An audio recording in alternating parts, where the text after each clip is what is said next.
단목소리로 함께 읽습니다.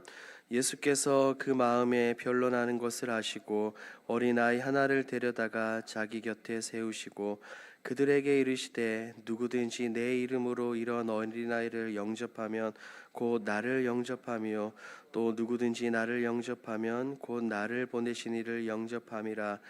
너희 모든 사람 중에 가장 작은 그가 아멘.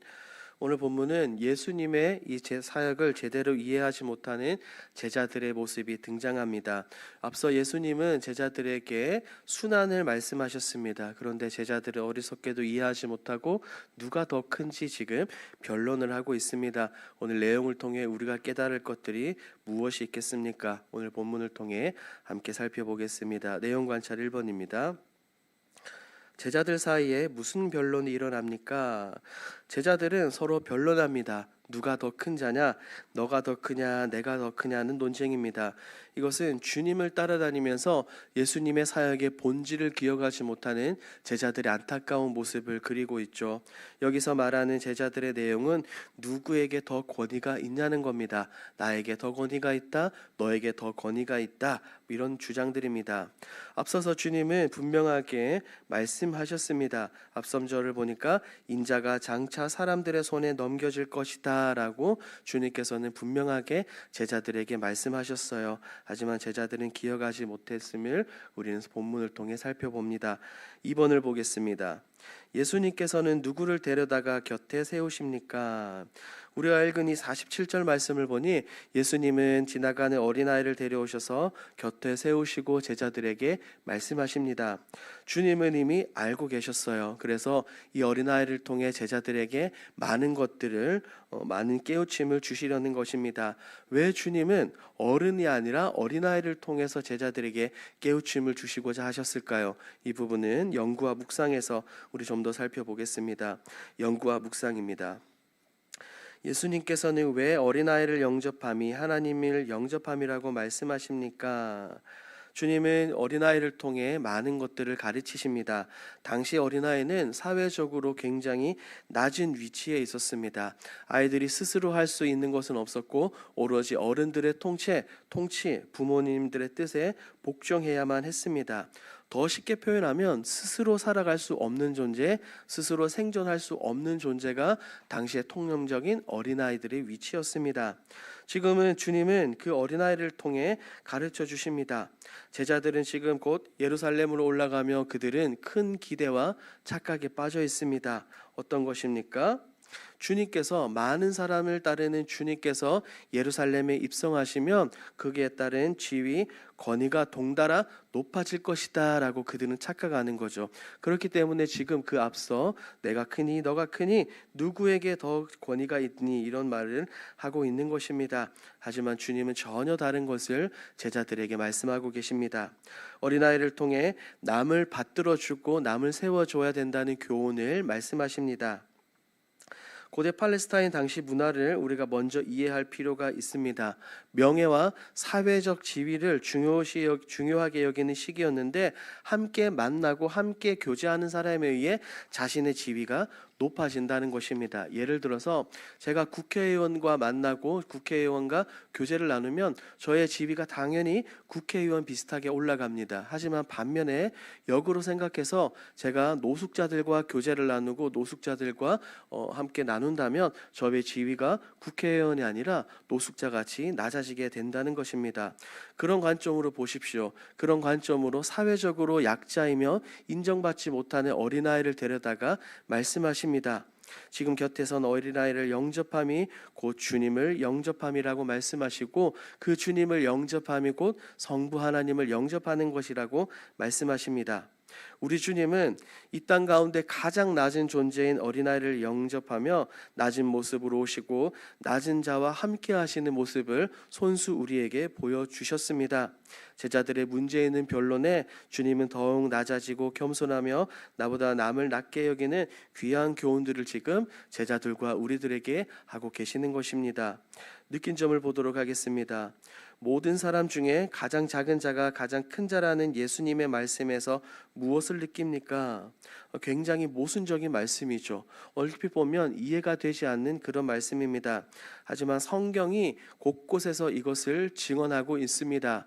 겸손함이 가장 귀하고 좋은 것이라는 것을 말입니다. 잠언 3장 34절입니다. 진실로 그는 거만한 자를 비웃으시며 겸손한 자에게 은혜를 베푸시나니. 하나님은 교만이 아니라 겸손한 자에게 은혜를 베푸십니다. 18장 12절 사람의 마음의 교만은 멸망의 선봉이요 겸손은 종기의 앞잡이니라. 그리고 우리 주님께서도 마태복음에서 이 귀한 말씀을 직접 해주셨습니다. 마태복음 11장 29절 제가 읽어드립니다. 나는 마음이 온유하고 겸손하니 나의 멍에를 메고 내게 배우라. 그리하면 너희 마음이 쉼을 얻으리니. 우리 주님께서 분명하게 말씀하셨어요. 나를 배워라. 나의 온유와 나의 겸손을 배우라고 말입니다. 만약에 예수님께서 이런 말씀만 하시고 직접 이런 삶을 살지 않았다면 우리 역시 예수님의 모습을 본받지 않아도 됩니다. 하지만 우리가 성경 곳곳을 통해서 살펴볼 수 있는 것처럼 우리 주님은 누구보다도 먼저 낮아지셨고 솔선수범하여 겸손한 삶을 사셨습니다. 나보다 남을 귀하게 여기며 남을 높여주는 그런 삶을 사셨죠. 그러니 주님의 제자들인 우리도 이렇게 살아야 되리라 생각합니다. 주님과 같이 겸손함으로 살아가는 여러분들이 되기 바랍니다. 적용입니다. 세상적인 권력과 명예욕을 추구했던 적이 있다면 언제입니까? 아마 많은 부분들이 이 적용에서 많이 다르겠지만 제 개인적으로는 예전에 직장 생활할 때 이런 부분이 심했습니다. 20대 중반에 대기업에 입사하여 남부럽지 않은 삶을 살았습니다. 돈이며 사회적 명이며 지위며 많은 것들을 누렸어요. 그럴 때 겸손하지 못하고 교만함에 빠졌습니다. 제가 젊은 나이에 세상에서 가장 잘 나가는 존재라고 착각했습니다. 여러분들은 어떻습니까? 세상에서 혹은 교회 내에서 이런 적은 없으십니까? 제자들처럼 교회 내에서 내가 더 높아져야 하느니 이런 변론들과 논쟁들, 노력들은 하지 않으셨습니까? 세상에서도 마찬가지입니다. 혹시나 우리들 가운데, 여러분들 가운데 지금도 그런 마음들이 있다면 이 주님의 말씀을 기억하고 모두 내려놓으시고 주님의 말씀에 따라 겸손함으로 나아가는 여러분들이 되기 바랍니다. 결단입니다. 겸손과 섬김으로 큰 자가 되기 위해 무엇을 실천하겠습니까? 우리는 우리의 모범이 되시는 예수님의 모습을 본받아야 합니다. 어린아이들은 부모의 모습을 그대로 본받습니다. 부모의 말투, 행동, 습관까지 본받습니다. 그래서 그 아이의 하는 모습을 보면 부모의 행동을 유추할 수 있죠.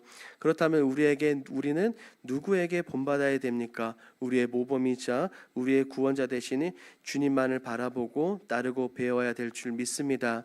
주님께서 먼저 낮아지셨고 먼저 제자들의 발을 씻어 주셨으니 우리 역시 한 공동체로서 함께 신앙생활하며 그리해야 합니다.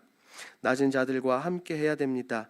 기억합시다. 낮아지는 것이 결코 낮아지는 것이 아닙니다. 낮아지는 것이 오히려 주님께서 말씀하시는 것이 더욱더 큰 자가 될 줄 믿습니다.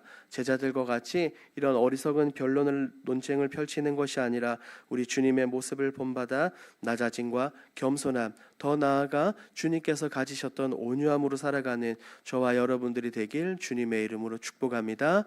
아멘. 함께 기도하겠습니다. 낮아짐을 최고로 여기고 더욱 낮아지는 그리스도인들이 되게 하옵소서. 두 번째, 진리를 바로 배워 권력과 명예욕을 버리고 예수님의 섬김과 겸손을 실천하게 하소서. 세 번째, 예배를 통해 하나 되고 소그룹을 통해 더욱더 단단해지는 믿음의 공동체가 되게 하옵소서. 마지막입니다. 길동교회 리모델링이 주님의 은혜 가운데 순적히 이루어지게 하옵소서. 이와 같은 공동 기도 제목으로 기도하시고 여러분들이 가지고 오신 개인 기도 제목으로 자유롭게 기도하시다가 돌아가겠습니다. 우리 주여 힘차게 부르시고 기도합니다. 주여